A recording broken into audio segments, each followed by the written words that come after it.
Y el gran ausente de esta cita, de la cita de hoy, va a ser el presidente de Argentina, Mauricio Macri, quien por recomendación médica pues ha justificado no poder viajar a Quito por ser una ciudad ubicada a más de 2.700 metros de altura sobre el nivel del mar. Macri sufrió un accidente doméstico que le causó una fisura de costilla.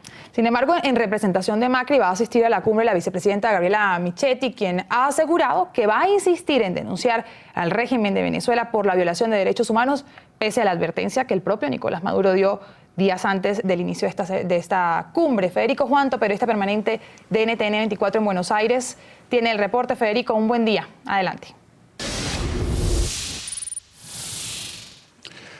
Un buen día para ustedes, Karen Ruth, el gusto de saludarlas. Y sí, justamente el mensaje que va a llevar la vicepresidenta Gabriela Michetti a la cumbre de la CELAC tiene que ver justamente con este pedido. Por un lado, de la liberación de los presos políticos y por otro lado, de la democracia que no se está llevando en el país vecino de Venezuela. Tengamos en cuenta justamente que fueron las palabras de Mauricio Macri antes de asumir como presidente, que la relación con Venezuela va a estar justamente con este tema del pedido de liberación de los presos políticos.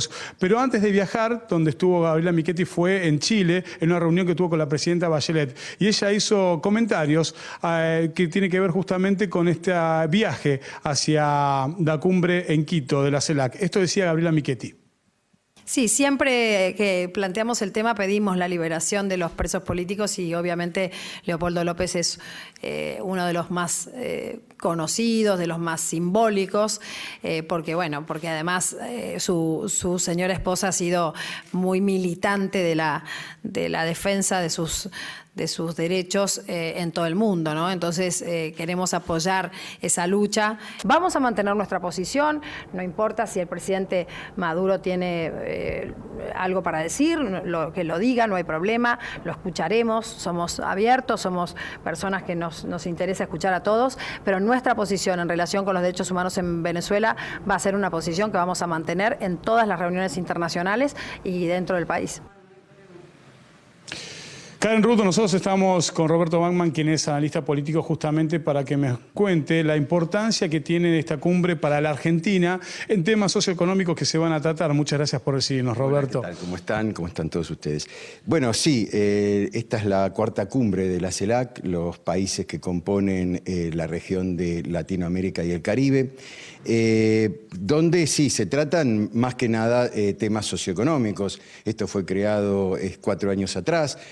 Tuvo mucha impronta ahí el trabajo del expresidente Kirchner, Evo Morales, el actual presidente de Ecuador, Correa, y también Lula da Silva y Dilma Rousseff. Se tratan este año, uno de los temas más importantes que se va a tratar en la CELAC, que por lo menos se ha planteado, es acerca del trabajo femenino, de cómo lograr la igualdad dentro del trabajo femenino y ver los temas de explotación con respecto al trabajo femenino. La CELAC tiene más una orientación socioeconómica. Obviamente que la política está presente en toda la política, y me parece que este año va a estar más presente que en otras oportunidades. Roberto, Gabriela Michetti iba con un mensaje justamente a Venezuela. Maduro contestó. ¿En qué afecta esta relación con Venezuela, teniendo en cuenta la relación, sobre todo económica, que necesita Argentina con los países de la región? Bueno, Argentina ha tomado, con el triunfo de Macri en la Argentina, lo venía diciendo, vos bien lo decías en la introducción, Macri lo planteó en su campaña, no iba a generar un eje con Venezuela, ni una relación con Venezuela como la que tenía el gobierno de los Kirchner durante 12 años, ya sea con Chávez como ya sea con Maduro.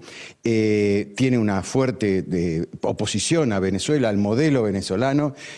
Macri representa más un pensamiento de centro-derecha, una idea de centro-derecha, incluso desde el punto de vista económico. Macri está más cerca del pacto del Tratado del Pacífico que del Mercosur. Incluso el planteo de Macri concreto es sí al Mercosur, pero otro Mercosur, con otro tipo de orientación del Mercosur, refundar el Mercosur, de alguna manera lo planteo con otras palabras, un Mercosur que vuelva a acercarse al ALCA, que vuelva a tener una relación con el ALCA como la que tiene el Tratado del Pacífico, y me parece que por ese lado económicamente está corriendo la idea de Macri, ¿no es cierto?, de tener un país más cercano a Estados Unidos, más cercano a México, más cercano al Pacífico, obviamente tratando de darle otra intencionalidad política a su gestión, mostrando una gran diferencia con la gestión anterior en Argentina, una gran diferencia política y económica, fundamentalmente. ¿Cómo le puede ir a Gabriela Michetti, teniendo en cuenta que justamente uno de los primeros pedidos que va a ser la liberación de los presos políticos en un tema de la CELAC, que se van a tratar otros temas puntuales? Es que se van a tratar otros temas puntuales y la CELAC, uno de los grandes problemas que trata la CELAC tiene que ver con pobreza cero, o con la pobreza, porque pobreza cero es a veces casi una fantasía, casi un ideal muy difícil de llegar en esta región.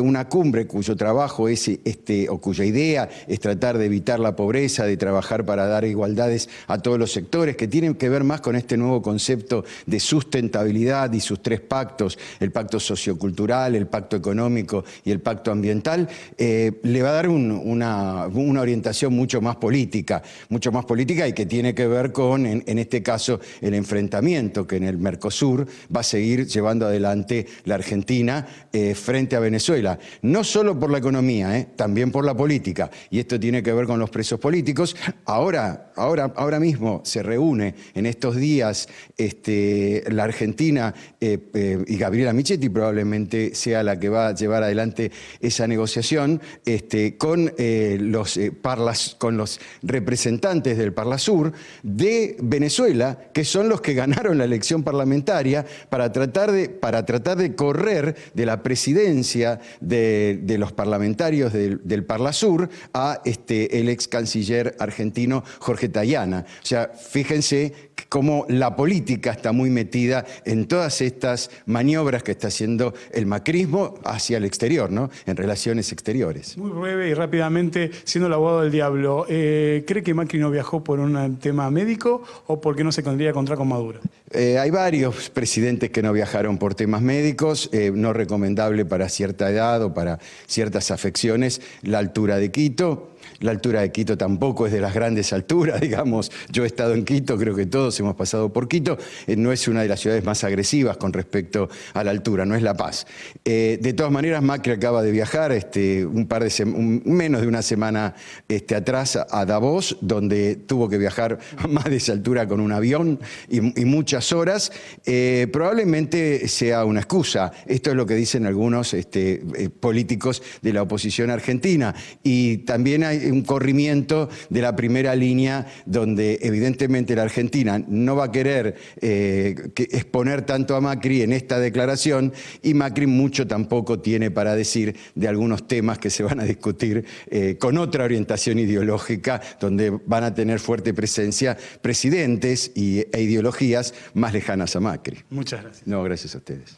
Karen Ruth, desde Buenos Aires, Argentina, esta es toda la información que tenemos. Tenemos que decir también que Mauricio Macri sigue en reunión aquí en la Argentina con gobernadores de distintas provincias, donde se está aguardando justamente cuál va a ser la distribución que van a tener económicamente las distintas provincias del país, y este es un tema fundamental para el gobierno de Mauricio Macri hoy en día. Desde Buenos Aires, Argentina, esta es toda la información que tenemos. Continuamos con ustedes en el Centro Internacional de Noticias. Hasta luego. Federico, un buen día. Vamos a saludar a esta hora en nuestros estudios en Washington a Bruno Binetti. Él es investigador asociado de Diálogo Interamericano y también licenciado en Estudios Internacionales. Señor Binetti, un buen día. Gracias por acompañarnos aquí en la mañana de NTN 24 para nuestra teleaudiencia que nos escucha y nos sintoniza. Gracias a ustedes. Buen día. En el encuentro de hoy, ya lo mencionábamos hace un momento, hay un tema que está en el papel, que es la lucha contra la pobreza. Pero hay otro tema que no está dentro de la agenda oficial, sin duda va a acaparar la atención. Ya lo hemos venido mencionando, la crisis de derechos humanos en Venezuela.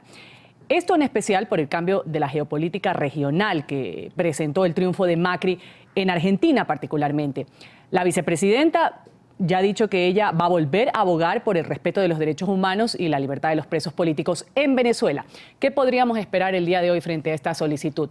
¿Apoyo de otros países o una confrontación netamente entre Argentina y Venezuela mientras los demás países permanecen callados o en silencio? Lo más probable es que la disputa entre Argentina y Venezuela por el tema de derechos humanos se dé en la reunión cerrada entre presidentes. Hay dos posturas en la región frente al tema Venezuela. La postura más dura, que es la del nuevo gobierno argentino, que es de denunciar en cada foro regional la situación de Venezuela y exigir la liberación de los presos políticos, y otra postura que puede ser la de Brasil o la de Chile, más contemplativa y de mayor diálogo con el gobierno venezolano. La idea detrás de esta postura es que aislando al gobierno venezolano se pierden oportunidades de influir positivamente en lo que está pasando en Venezuela.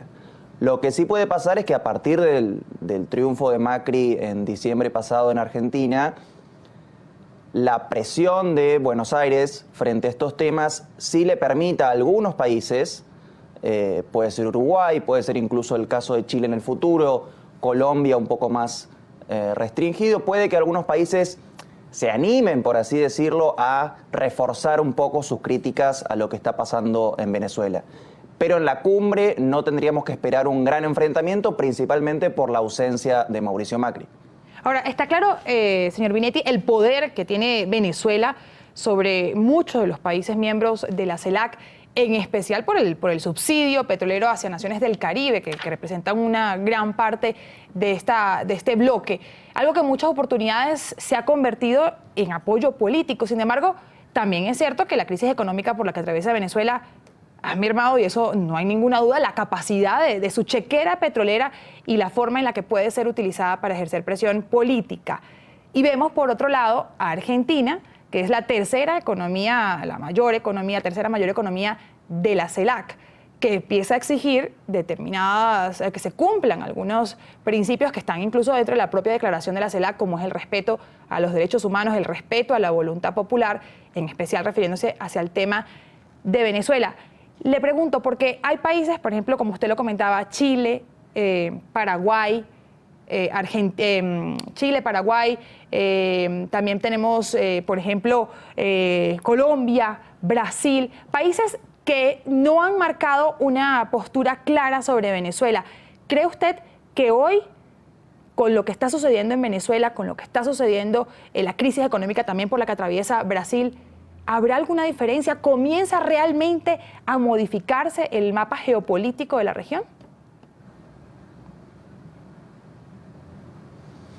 Yo creo que si se produce esto va a ser un cambio muy gradual. No tendríamos que esperar cambios bruscos y no deberíamos esperar novedades en esta cumbre. El impacto de la crisis venezolana es indudable. La economía venezolana se espera que caiga un 8% este año y una inflación del más del 700%.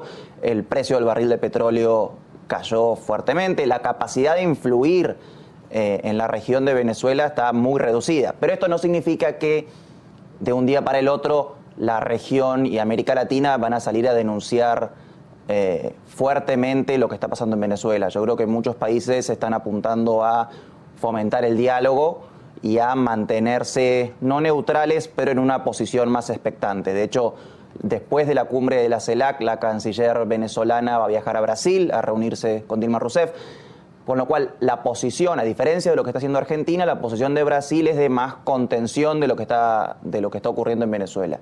Dependiendo de cómo evolucione la relación, por ejemplo, entre el Ejecutivo de Venezuela y la Asamblea, puede que la posición de algunos países cambie, pero por el momento yo creo que tenemos que esperar moderación.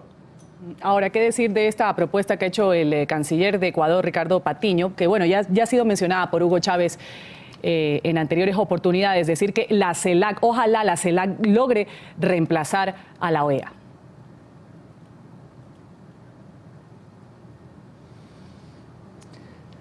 Es difícil, se da en un contexto de enfrentamiento bastante claro entre el secretario general de la OEA y el gobierno venezolano. El secretario general Almagro tomó una posición muy dura frente a las elecciones venezolanas. La CELAC es un organismo mucho más laxo que la OEA. La OEA tiene una institucionalización mucho más fuerte, tiene un sistema de derechos humanos que es pionero en el mundo, tiene un monitoreo de libertad de expresión y una comisión interamericana y una corte interamericana de derechos humanos. Es difícil que la CELAC pueda reemplazar a la OEA en el corto plazo. Lo que sí puede ser es que la CELAC se convierta, que ya lo está haciendo, en el foro político por excelencia de América Latina, pero le falta mucho para poder reemplazar, yo creo, a la OEA en términos de derecho internacional, de normas internacionales y de instituciones. Vamos a agradecer a Bruno Binetti, investigador asociado del Diálogo Interamericano, licenciado en Estudios Internacionales, por habernos acompañado desde nuestros estudios en Washington. Un buen día para usted. Gracias.